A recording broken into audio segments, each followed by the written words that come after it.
کہہ دو کہ اگر میں اپنے پروردگار کا حکم نہ مانوں تو مجھے بڑے دن کے عذاب سے ڈر لگتا ہے۔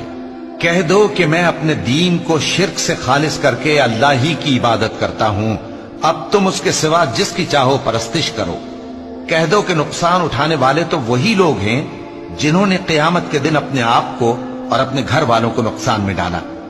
دیکھو یہی سراسر نقصان ہے، اور اگر اللہ ہم کو رستہ نہ دکھاتا تو ہم رستہ نہ پا سکتے۔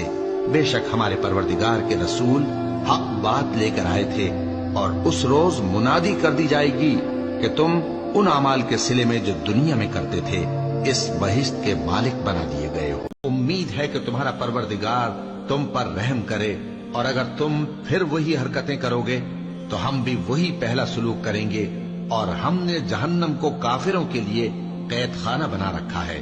کسی آدمی کے لیے ممکن نہیں کہ اللہ اس سے بات کرے مگر وحی کے ذریعے یا پردے کے پیچھے سے، یا کوئی فرشتہ بھیج دے تو وہ اللہ کے حکم سے جو اللہ چاہے القا کرے۔ بے شک وہ بلند و برتر ہے، حکمت والا ہے۔ جب جمعے کے دن نماز کے لیے اذان دی جائے تو اللہ کے ذکر کی طرف لپکو اور خرید و فروخت ترک کر دو، اگر سمجھو تو یہ تمہارے حق میں بہتر ہے۔